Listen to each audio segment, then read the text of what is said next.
Felicidade.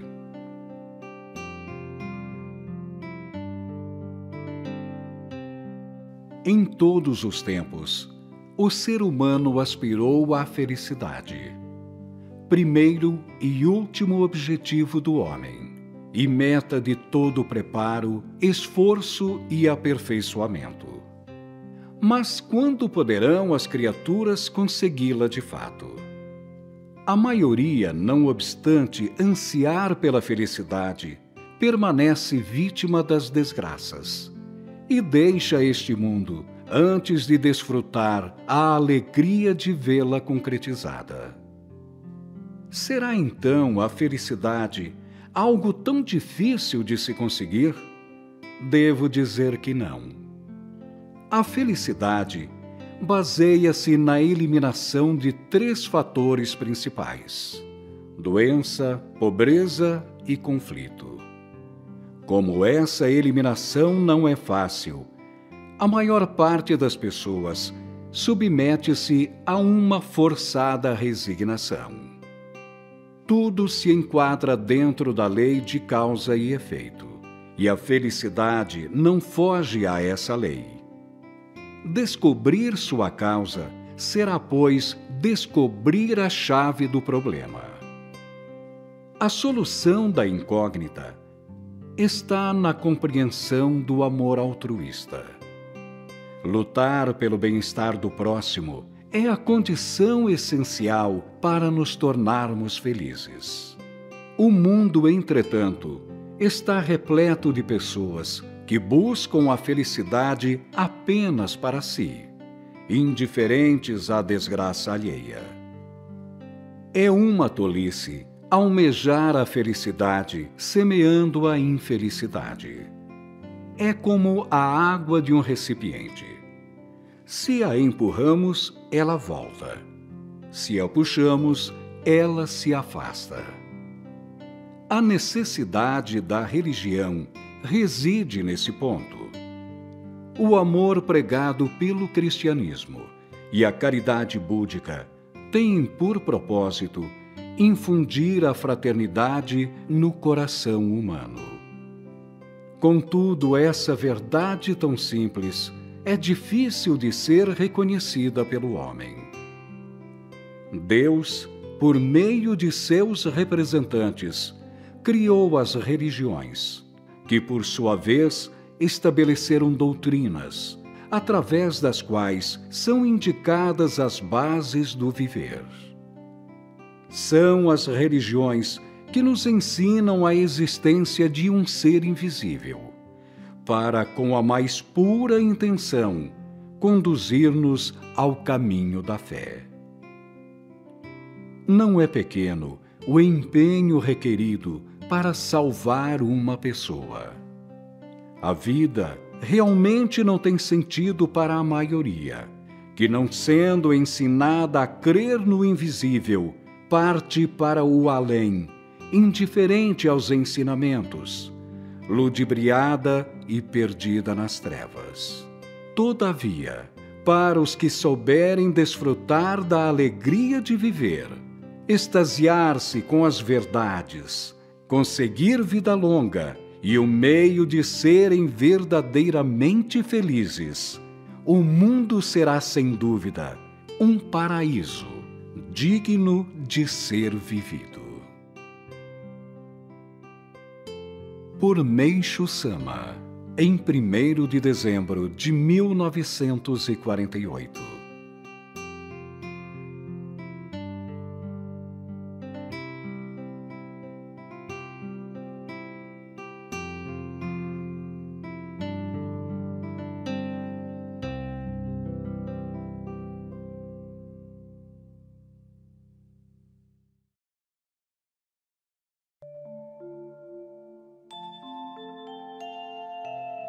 Segredo da felicidade. Quando falo em segredo da felicidade, parece que me refiro a algo mágico e misterioso. Nada disso, porém. O segredo da felicidade é muito simples. Tão simples que poucos conseguem descobri-lo. quantas pessoas felizes conhecemos? Talvez nenhuma. Isso mostra que o mundo está cheio de sofrimento. Todos vivem sob o risco de fracasso, dúvida, desespero, desemprego, doença, pobreza e conflito. Acorrentados pelas dificuldades, como se estivessem numa prisão. Creio que todo ser humano algum dia perguntou a si mesmo: se Deus criou o homem, por que o faz sofrer tanto, ao invés de determinar que no mundo reine a felicidade? Como essa interrogação permanece sem uma resposta, vamos tecer considerações a respeito. Muitos já me perguntaram: se Deus é amor e piedade, como deixou que o homem errasse para depois levá-lo ao juízo final? E mais, se desde o início ele não criasse o homem como um ser malvado, não haveria necessidade de castigo ou juízo final. Parecem-me observações bem lógicas. Falando a verdade, eu também penso assim. Se estivesse no lugar de Deus, poderia explicar tudo a respeito do problema. Como sou apenas uma existência criada, não consigo dar a resposta que ele daria. Entretanto, esforço-me para compreender e imagino que a resposta da questão é a que vai a seguir. O bem e o mal se digladiam desde as eras mais remotas. Jamais um predominou definitivamente sobre o outro. Refletindo bem, foi em consequência do atrito entre ambos que a civilização atingiu tão grande desenvolvimento. Mas como obter a felicidade neste mundo em que se empreende tal batalha?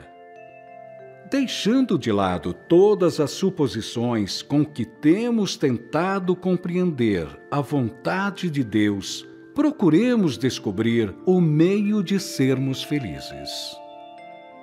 Como venho afirmando há muito tempo, nossa felicidade depende de fazermos os outros felizes. Esse é o meio mais seguro para alcançá-la, e eu venho aplicando há muitos anos, com resultados maravilhosos. Foi por isso que escrevi este ensinamento. Simplificando o conselho, pratiquemos o maior número possível de boas ações.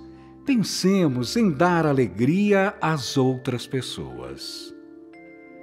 Que a esposa estimule o marido a trabalhar para o bem-estar da sociedade e que o marido lhe dê alegria, mostrando-se gentil com ela e inspirando-lhe confiança. É natural que os pais amem os filhos, mas devem fazer mais do que isso.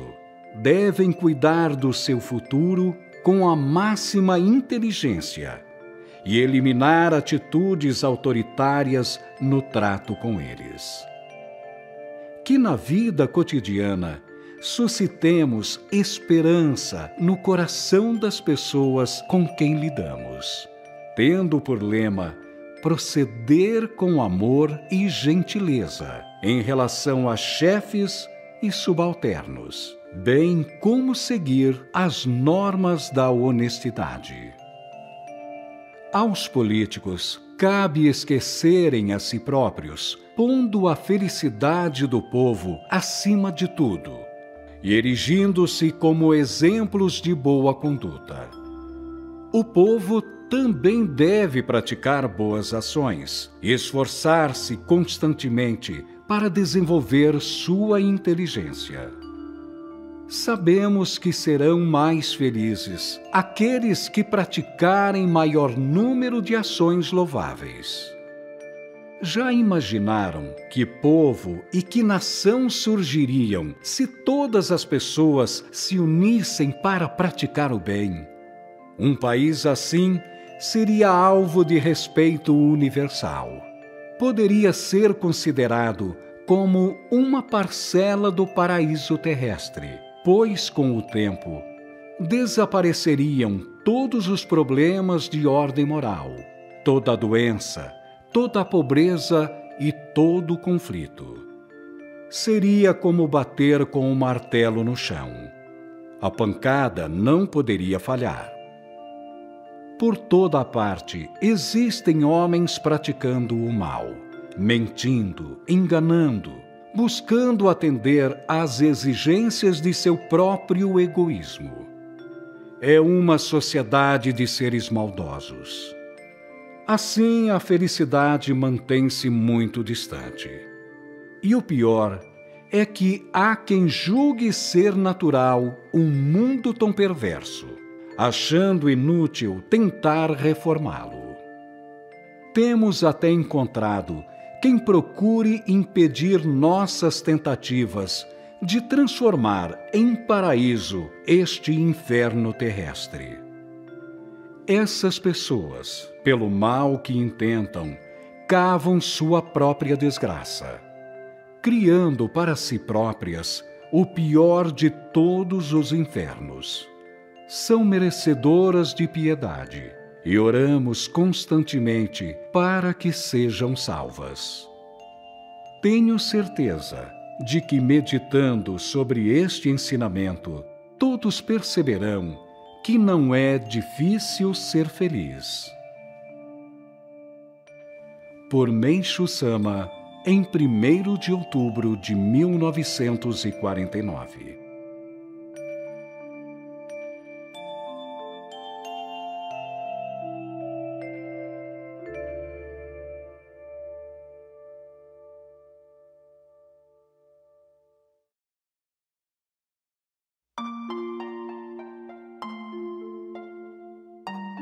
Conheça a vontade divina. O homem foi criado para construir o mundo ideal planejado por Deus. E ele só trabalhará com saúde, sem desgraças, em ambiente satisfatório, se conseguir identificar-se com este objetivo divino.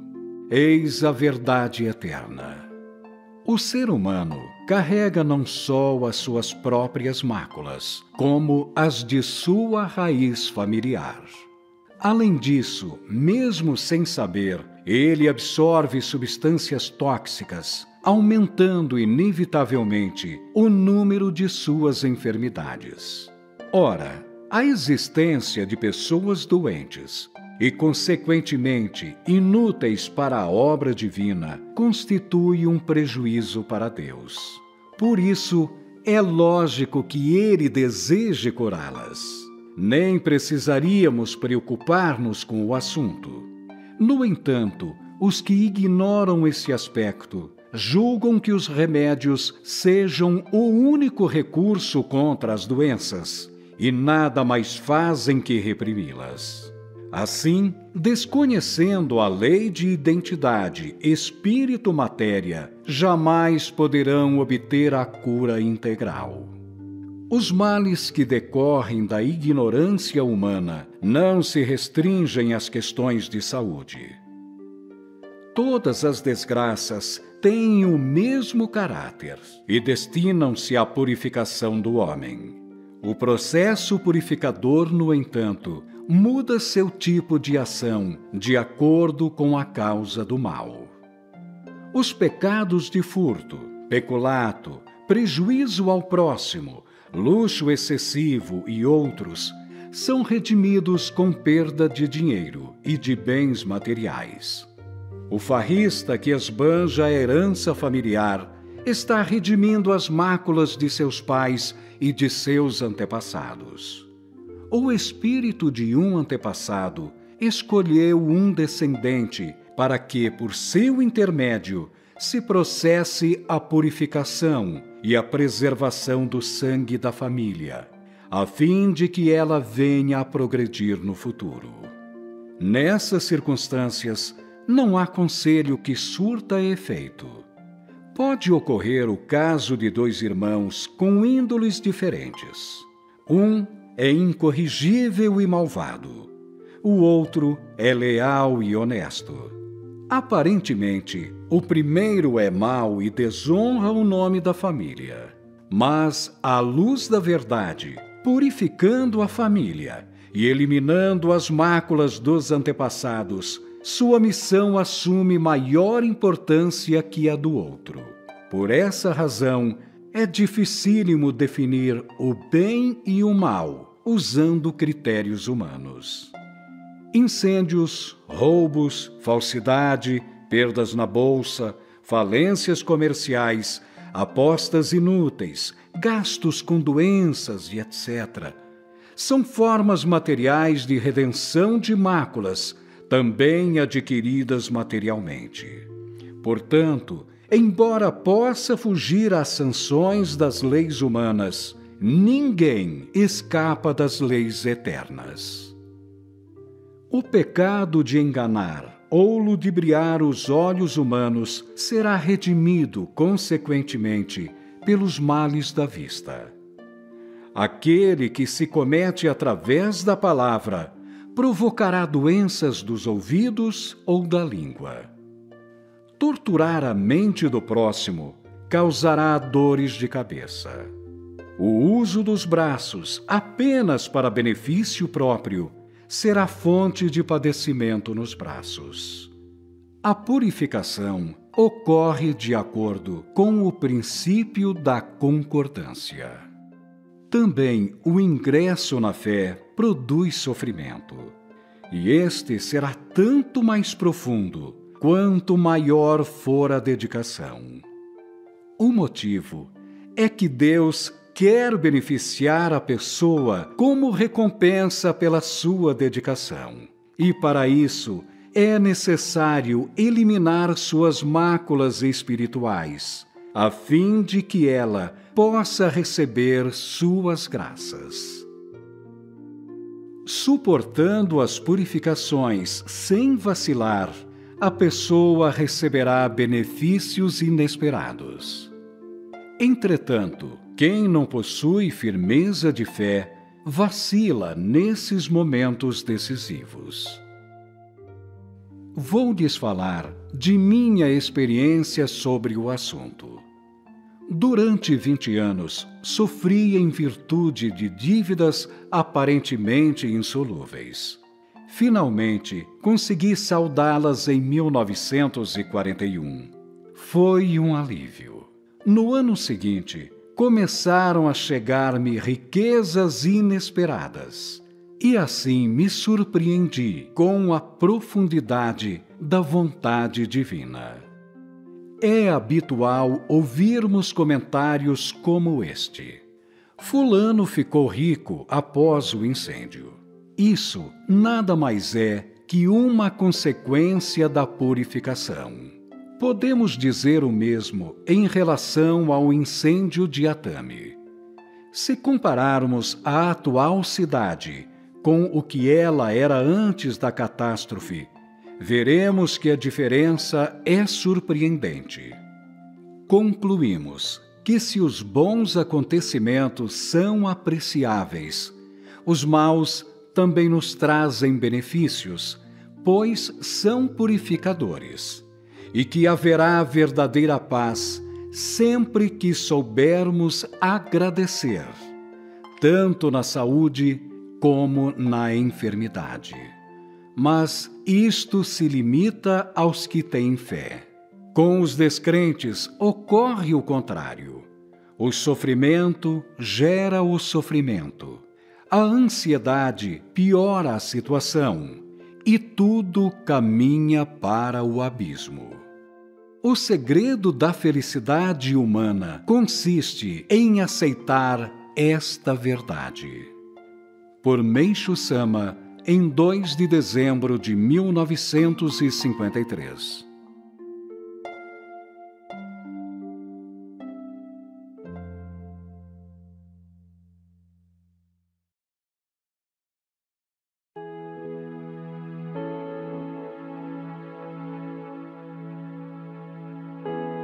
O pecado e a doença. Na medida em que a pessoa tem maus pensamentos e persiste na prática do mal, suas máculas vão aumentando. Quando atingem certa densidade, surge o processo purificador natural para a sua eliminação. É uma lei do mundo espiritual e, por conseguinte, a ela ninguém consegue escapar. Essa purificação, na maioria das vezes, manifesta-se em forma de doença, mas há ocasiões em que toma outra forma. Existem, pois, diferentes aspectos de desgraças. Na matéria, as máculas correspondem à acumulação de toxinas. Entretanto, a enfermidade de origem espiritual, ocasionada pelo pecado, é difícil de se curar e exige muito tempo.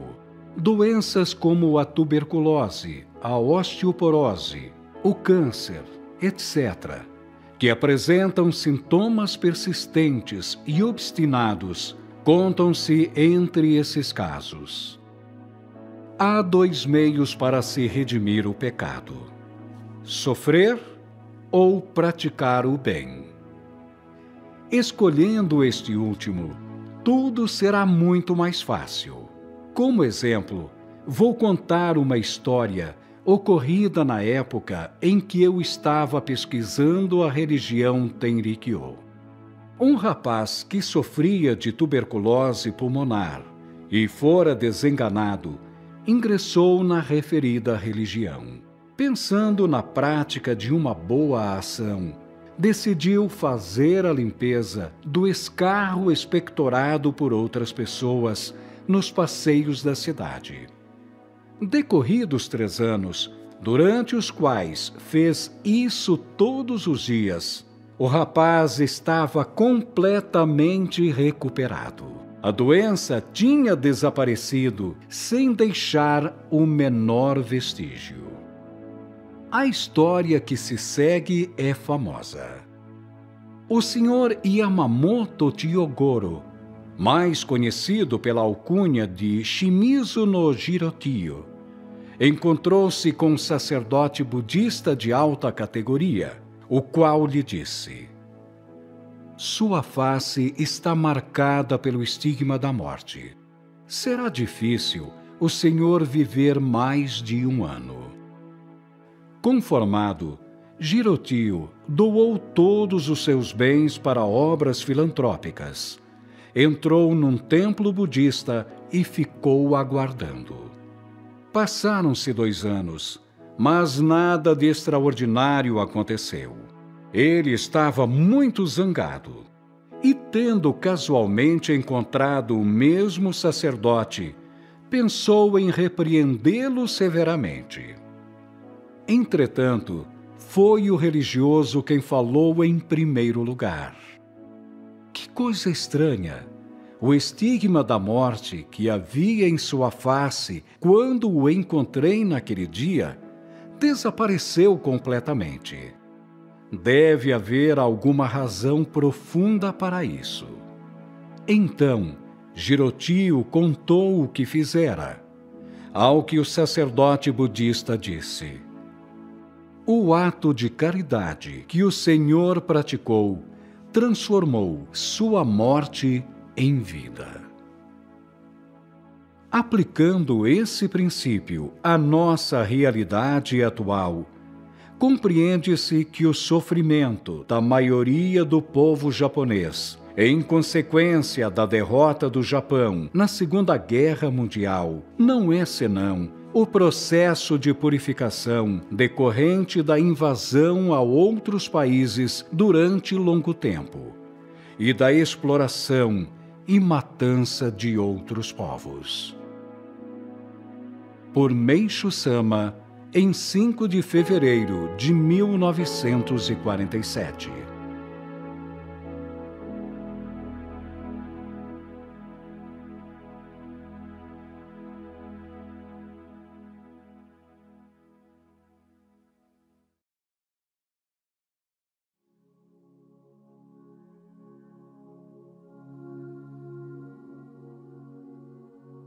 Aura.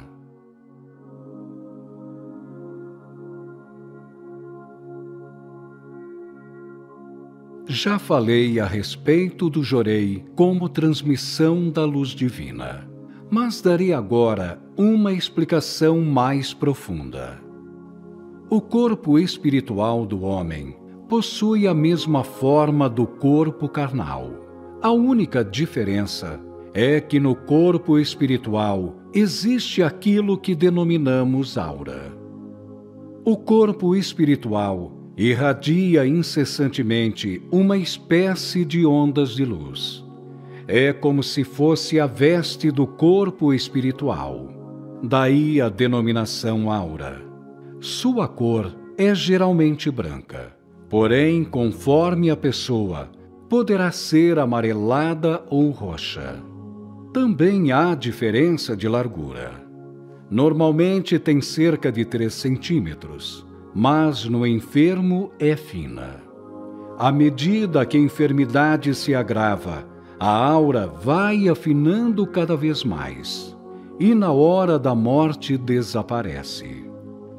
A expressão popular, fulano está com a sombra da morte na face, justifica-se pela percepção de que a aura de pessoas nesse estado é quase inexistente. Nas pessoas saudáveis, ao contrário, ela é larga. Essa largura torna-se ainda maior nos virtuosos, cujas ondas de luz também são mais fortes. Nos heróis, a aura é mais larga do que nas pessoas comuns. Nas personalidades ilustres do mundo, é ainda mais, sendo extraordinariamente larga nos homens santos. Entretanto, a largura da aura não é fixa. Varia constantemente de acordo com os pensamentos e atos da pessoa. Quando esta pratica ações virtuosas baseada na justiça, sua aura é larga. Em caso contrário, é fina. As pessoas de sensibilidade comum, em geral, não conseguem enxergar a aura. Mas existe quem o consiga. Mesmo aquelas, se observarem atentamente, poderão vislumbrá-la. A largura da aura tem relação direta com o destino do homem. Quanto mais larga ela for, mais feliz ele será. Os que têm aura larga são mais calorosos, causam uma boa impressão e atraem muitas pessoas, porque as envolvem com sua aura. Ao contrário, aqueles cuja aura é fina causam uma impressão de frieza, desagrado e tristeza, e temos pouca vontade de permanecer em sua companhia. Em face do que dissemos, o esforço para aumentar a largura da aura é a fonte da felicidade. Mas de que forma devemos agir? Antes de responder a essa pergunta, darei uma explicação sobre a natureza da aura. Já sabemos que todos os pensamentos e atos humanos se subordinam ao bem ou ao mal. A largura da aura também é proporcional à soma do bem ou do mal. Isto significa que na ocasião em que a pessoa pensa ou pratica o bem, surge-lhe o sentimento de satisfação na consciência, o qual se transforma em luz e soma-se ao seu corpo espiritual, aumentando-lhe assim a luminosidade.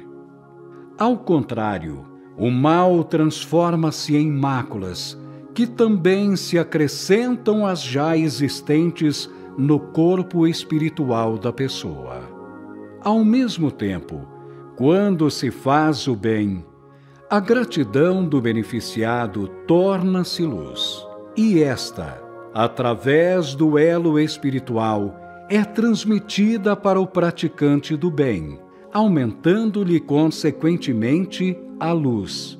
Em contraposição, pensamentos de vingança, ódio, inveja, etc., transformam-se em máculas, que são transmitidas a outra pessoa pelo elo espiritual, somando-se às que ela já possui. Sendo assim, é importante que o homem pratique o bem, alegre o próximo e dele jamais receba pensamentos como os que mencionamos.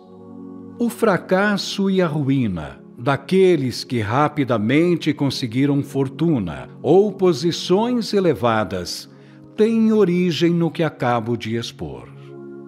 Atribuindo a causa do sucesso à sua capacidade, inteligência e esforço, a pessoa cai na presunção e na vaidade, torna-se egoísta e arrogante. Vive uma vida de luxo, passando a ser alvo de sentimentos geradores de máculas. Em consequência disso, a sua aura vai perdendo luz e afinando, e acaba sobrevindo à ruína. Esse é o fim de muitas famílias nobres e de muitos milionários. Socialmente, ocupam posição superior e recebem da sociedade e do país os favores correspondentes a essa posição, razão pela qual deveriam retribuí-los adequadamente, isto é, fazendo o bem em abundância. Dessa forma, suas máculas estariam sendo eliminadas constantemente. A maioria das pessoas, entretanto, só pensa em proveito próprio. Em decorrência disso, avolumam-se-lhes as máculas e o seu espírito desce a um nível muito baixo, apesar de conservarem as aparências. Por fim, pela lei do espírito precede a matéria, essas pessoas acabam arruinadas. Quanto mais fina é a aura, mais sujeita está a pessoa à infelicidade e desastres. A razão é que, em virtude das máculas, o intelecto fica entorpecido, o raciocínio falha, a força de decisão diminui e não se pode ter uma previsão correta das coisas. Por conseguinte, a pessoa se impacienta, pois deseja o sucesso rápido. Tais criaturas podem conseguir sucesso passageiro, mas nunca duradouro. Nesse sentido, se a política de uma nação é ruim, é porque a aura de seus governantes é fina, assim como também a do povo, que sofre as consequências dessa má política. Aqueles que têm grande quantidade de máculas geralmente passam por muitas purificações. Facilmente são vítimas de doenças ou acidentes. Quem sofre acidente de trânsito é porque tem aura fina. Quem tem aura espessa, em qualquer situação, livra-se do perigo. Por exemplo, na iminência de alguém ser apanhado por um veículo, o espírito deste se chocará com a pessoa, se ela tiver aura fina. Mas não ocorrerá o choque se a sua aura for espessa. Nesse caso, a pessoa é arremessada para longe e nada sofre, graças à elasticidade da sua aura.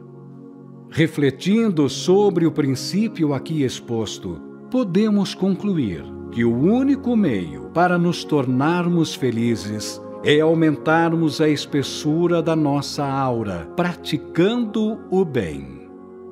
Existem criaturas que se resignam diante da má sorte. Elas me causam pena, pois não conhecem esse princípio. Também, quanto mais espessa for a aura dos ministros desta igreja, mais pessoas eles salvarão. E quanto mais pessoas salvarem, mais agradecimentos receberão, o que fará aumentar a espessura de sua aura. Simultaneamente, melhores serão os resultados do seu trabalho de difusão. Tenho muitos discípulos assim. Por Meishu Sama, em 5 de fevereiro de 1947.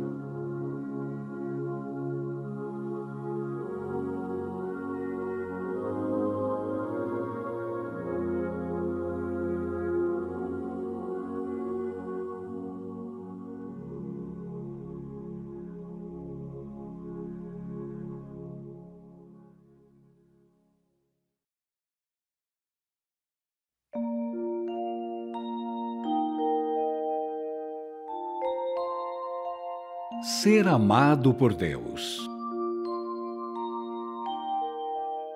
A essência da fé, em poucas palavras, é ser amado por Deus, ou estar no agrado de Deus. Deste modo, devemos saber que tipo de pessoa é amada por Deus. O mais importante é procurar saber o que devemos fazer para sermos do agrado de Deus. Qualquer pessoa de bom senso sabe que o que desagrada a Deus é agir fora do caminho, mentir, fazer os outros sofrer, causar incômodo à sociedade. Contudo, atualmente existem muitas pessoas que não se importam com ninguém, achando que basta o próprio bem-estar, e manifestam esse egoísmo na prática. Por se tratar de uma atitude das mais condenáveis, não há como estar do agrado de Deus. Assim, cada um precisa saber se está sendo amado por Deus ou não. É algo extremamente simples. Para mim, nada vai a contento. Sofro de necessidades materiais. Meu trabalho não progride. Meu crédito é fraco. Não consigo me rodear de pessoas. Minha saúde também é insatisfatória. Do jeito que trabalho, não entendo por que não dá certo. As pessoas que fazem esse tipo de comentário não estão sendo do agrado de Deus. Basta estar no agrado dele e o nosso trabalho se desenvolve satisfatoriamente. As pessoas juntam-se ao nosso redor a ponto de nos incomodar. Os recursos materiais nos chegam em tão grande quantidade que mal podemos utilizá-los em sua totalidade. O mundo, então, se torna um lugar agradável de se viver. A fé só tem realmente valor quando somos felizes. Se a praticamos, mas não alcançamos a felicidade, é porque o motivo, infalivelmente, se encontra em nosso próprio espírito.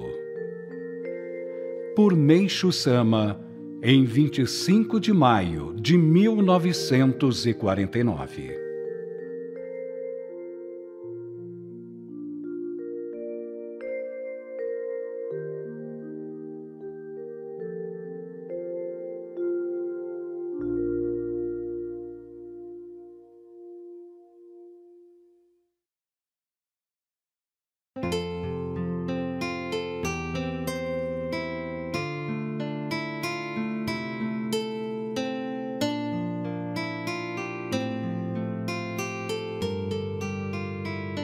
O homem depende de seu pensamento.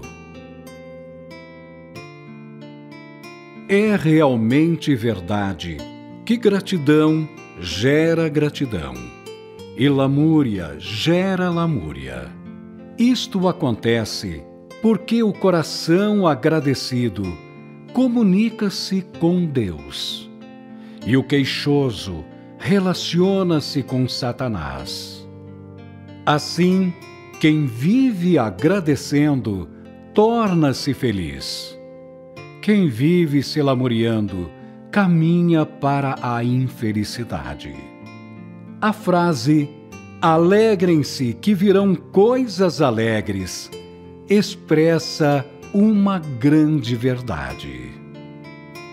Por Meishu Sama, em 3 de setembro de 1949.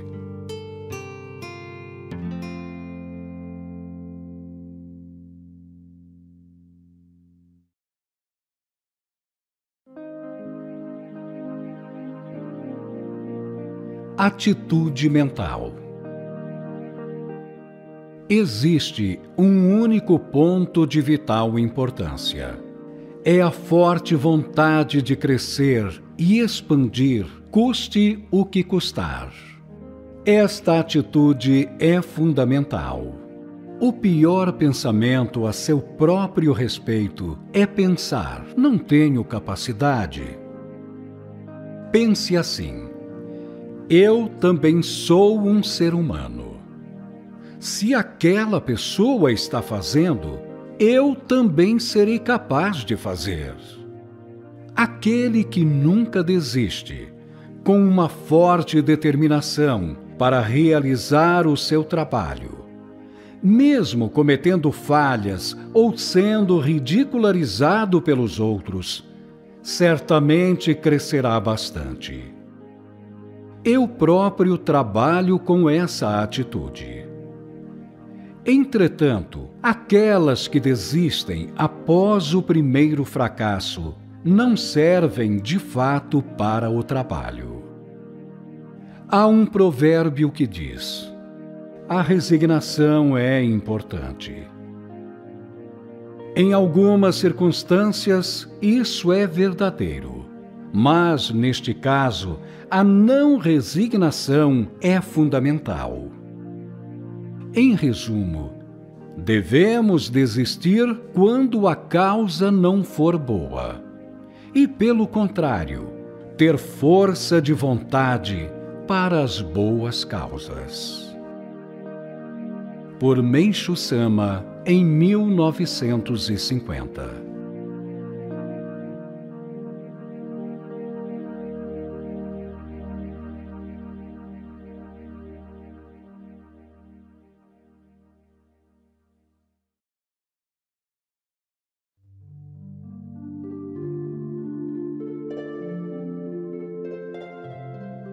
Nós é que traçamos o destino. O homem costuma resignar-se a tudo, atribuindo ao destino o desenrolar dos acontecimentos. É comum definir-se destino como algo que não pode ser mudado, mas eu desejo ensinar que todos podem mudá-lo de acordo com sua própria vontade. Ou melhor, cada um pode traçar o seu destino. A consciência desse fato permite transformar o pessimismo em otimismo. A não ser um louco, ninguém deseja um destino infeliz. Todo mundo almeja a boa sorte, mas são poucos os que a conseguem, não obstante o enorme esforço que fazem para consegui-la. Entre 100 pessoas, talvez não se encontre uma que seja feliz.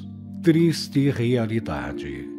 Buda afirmou: todas as coisas são efêmeras, mas há criaturas inconformadas que, atraídas pela presença de um homem afortunado entre milhares que não têm sorte, continuam perseguindo tenazmente o sucesso. Por outro lado, existe gente conformada que aceita tudo na vida. Seria maravilhoso que o homem encontrasse realmente um meio de alcançar a boa sorte. Não o conhecendo, ele se confunde ao traçar seu destino, tornando-se infeliz. Sofre dentro do cárcere criado por ele próprio. O mundo acha-se repleto dessas pessoas ignorantes e dignas de compaixão. Assim, está mais do que evidente que, para ser afortunado, o homem precisa semear o bem. É costume dizer-se que o bem produz bons frutos, e o mal faz o contrário. A semente do mal tem origem no egoísmo, que leva as pessoas a quererem tudo para si, não se importando com o sofrimento e o prejuízo que possam causar ao próximo. A semente do bem origina-se no sentimento fraterno de querer alegrar ou favorecer os semelhantes. Parece simples, mas é difícil de praticar. A vida é bem complicada. Para viver, é preciso criar um espírito capaz de aceitar e aplicar o princípio acima. Todavia, isso depende unicamente da fé que se pratica, a qual deve ser selecionada entre as muitas que existem. Por Meishu Sama, em 27 de fevereiro de 1952.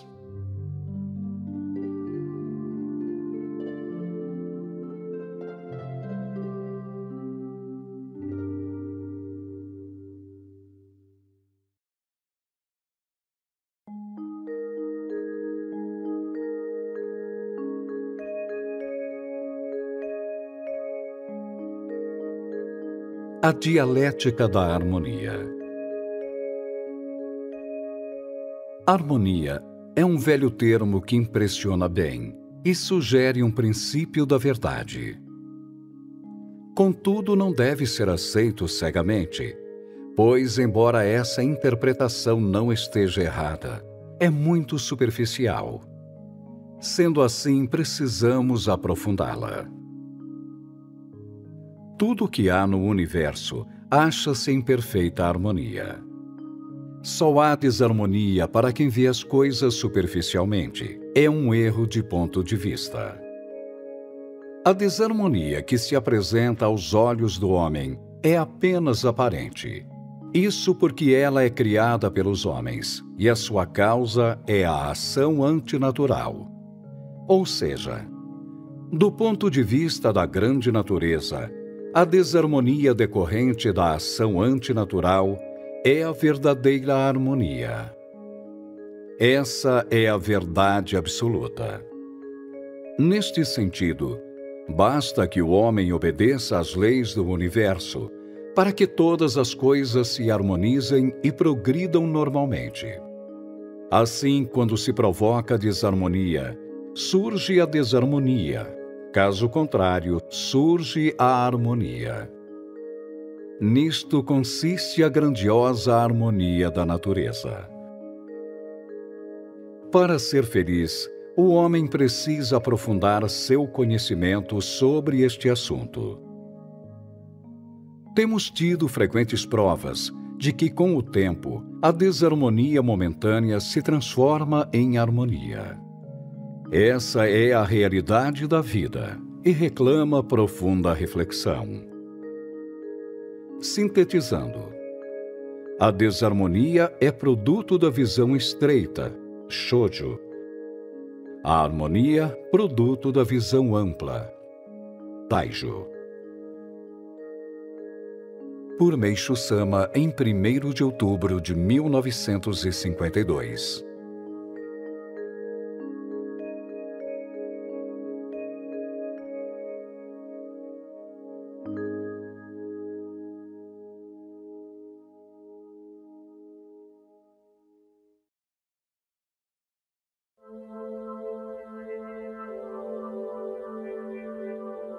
Egoísmo e apego. Notamos que todas as pessoas manifestam em seu caráter dois traços irmãos: egoísmo e apego. E que nos problemas complicados há sempre interferência desses sentimentos. Temos casos de políticos que acabaram na miséria porque o apego às posições os fez perder a melhor oportunidade de se afastarem da vida pública. Eis um bom exemplo da inconveniência do egoísmo e do apego.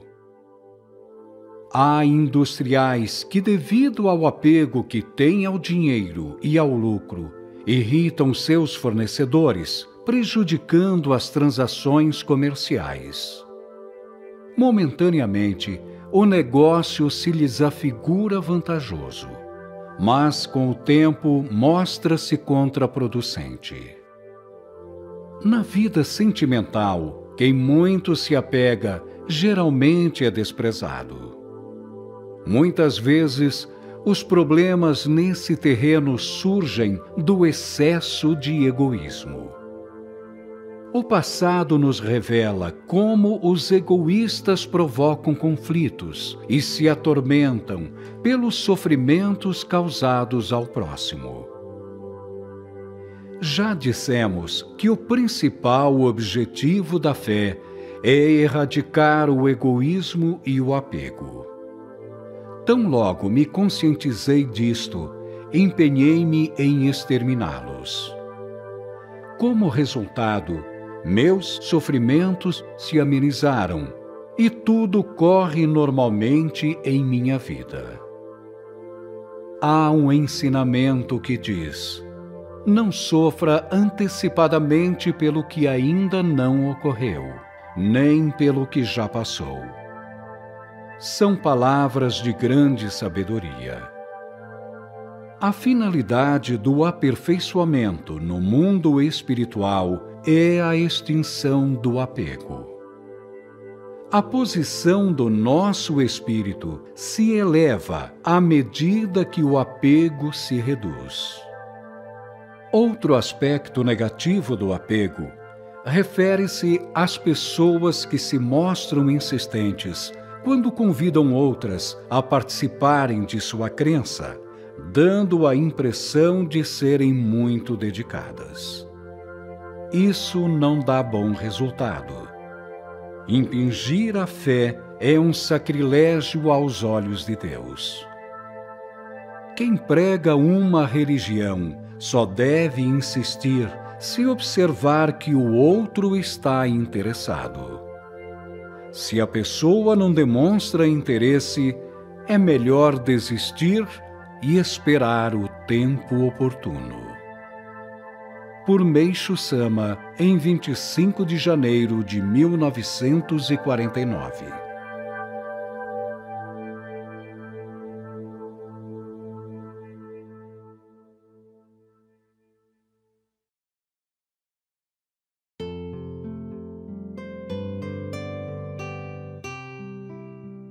Sabor da fé.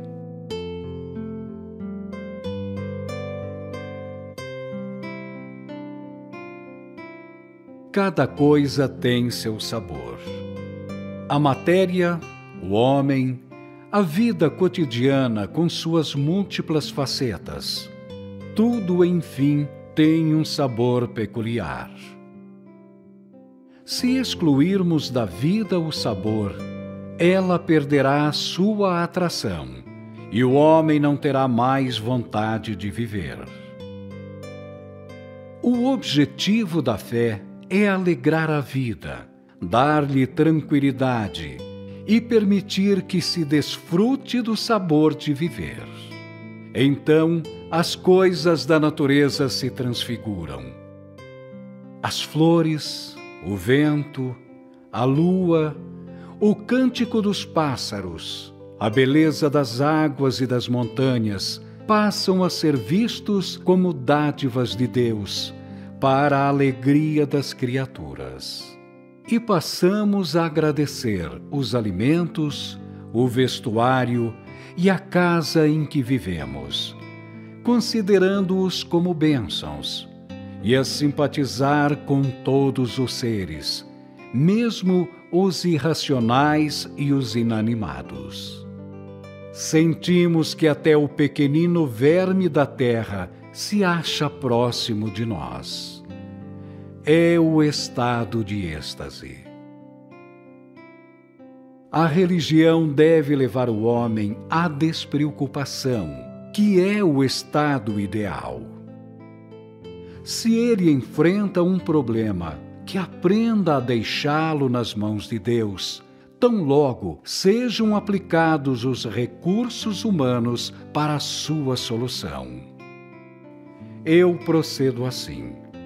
Aquilo que me parece difícil e incompreensível, remeto aos cuidados do Absoluto e dou tempo ao tempo.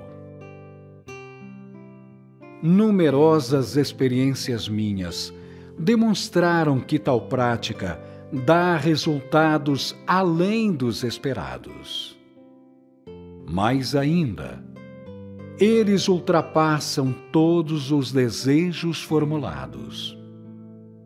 Por isso, quando surge algo desagradável, confiando em Deus, eu logo admito que é prenúncio de bons acontecimentos.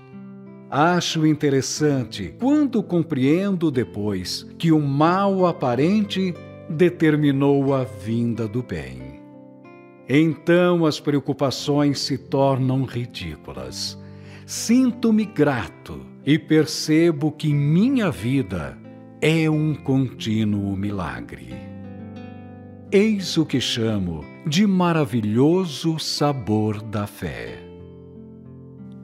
Por Meishu Sama, em 25 de janeiro de 1949.